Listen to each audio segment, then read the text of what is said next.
ఉత్కంఠగా సాగిన తెలంగాణ తొలి విడత పంచాయతీ ఎన్నికల్లో కాంగ్రెస్ మద్దతుదారుల హవా కొనసాగింది.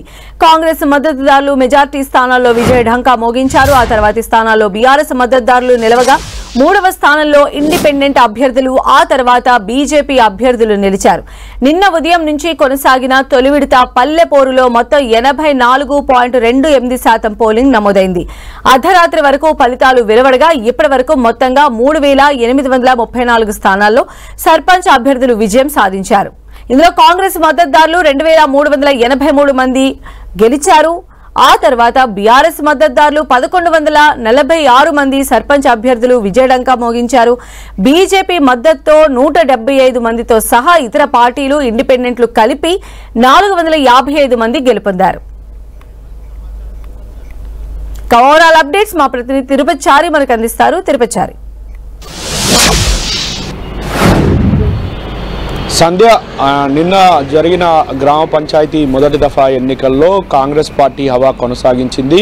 మొత్తం 189 మండలాల్లో దాదాపు 4236 గ్రామ పంచాయతీలు, అదేవిధంగా 37,440 వార్డు మెంబర్లకు గాను ఇందులో కొన్ని గ్రామ పంచాయతీలు ఏకగ్రీవమయ్యాయి. అయితే అందులో 396 గ్రామ పంచాయతీలు ఏకగ్రీవమయ్యాయి. అదేవిధంగా 9,812 వార్డులు ఏకగ్రీవమయ్యాయి. పోగా మిగిలిన 3,834 గ్రామ పంచాయతీలకు ఎన్నికలు జరిగాయి. అదేవిధంగా 27,628 వార్డులకు ఎన్నికలు జరిగాయి. వీటన్నిటి ఫలితాలు వచ్చాయి.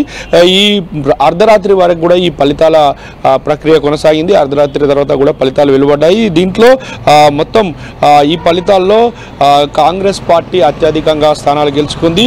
అందులో కాంగ్రెస్ మద్దతుదారులు 2383 మంది గెలుపొందారు. అదేవిధంగా బీఆర్ఎస్ మద్దతుతో 1146 మంది గెలిపారు. ఇక బీజేపీ మద్దతుతో 175 మంది గెలవగా ఇతరులు కలిపి మొత్తంగా 455 మంది గెలిచారు.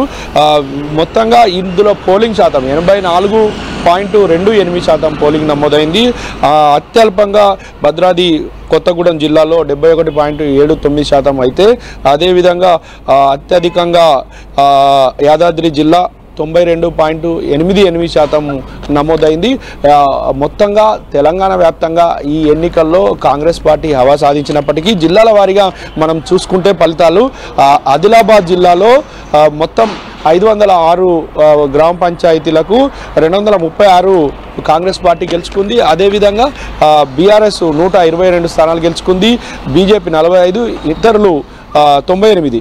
ఇక నిజామాబాద్కి వస్తే 351 స్థానాలకు 205 కాంగ్రెస్ పార్టీ, 60 స్థానాలు మాత్రం బీఆర్ఎస్ గెలుచుకుంది. ఇలా చాలా తక్కువ గెలుచుకుంది. అదేవిధంగా బీజేపీ 37, ఇతరులు 44.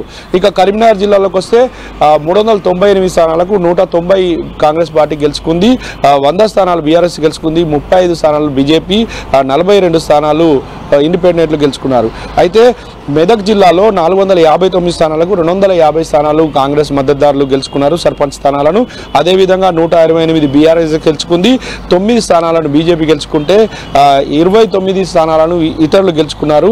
ఇక మహబూబ్ నగర్ జిల్లాకు వచ్చేస్తే ఉమ్మడి మహబూబ్ నగర్ జిల్లాలో 550 స్థానాలకు 331 కాంగ్రెస్ మద్దతుదారులు గెలుచుకుంటే బీఆర్ఎస్ మద్దతుదారులు 150 గెలుచుకున్నారు. బీజేపీ మద్దతుదారులు 19, ఇతరులు 48 స్థానాలకు. వరంగల్ జిల్లాకు వస్తే 555లో 315 కాంగ్రెస్ మద్దతుదారులు గెలుచుకుంటే ఇక 149 బీఆర్ఎస్ మద్దతుదారులు, 20 బీజేపీ, అదే 62 ఇతరులు గెలుచుకున్నారు. ఇక ఖమ్మం జిల్లాకు వచ్చేస్తే ఖమ్మం ఉమ్మడి జిల్లా పరిధిలో 351 స్థానాలకు 223 స్థానాలను కాంగ్రెస్ మద్దతుదారులు, 75 స్థానాలకు మాత్రమే పరిమితమైంది బీఆర్ఎస్ మద్దతుదారులు. ఇక బీజేపీ ఇక్కడ కాపాడలేదు, 21 స్థానాల్లో ఇతరులు గెలుచుకున్నారు. నల్గొండ జిల్లాకు వస్తే 652 స్థానాల్లో 369 కాంగ్రెస్, అదేవిధంగా 180 స్థానాల్లో బీజేపీ, 7 స్థానాల్లో మాత్రం బీజేపీ గెలుచుకుంది. 53 స్థానాలు. రంగారెడ్డి జిల్లా చివరి జిల్లా 436 స్థానాలు, 224 స్థానాల్లో కాంగ్రెస్, 130 స్థానాల్లో బీఆర్ఎస్, 9 స్థానాల్లో బీజేపీ, 28 స్థానాల్లో ఇందరు గెలుచుకున్నారు. సంధ్య. రైట్ తిరుపతి చారి.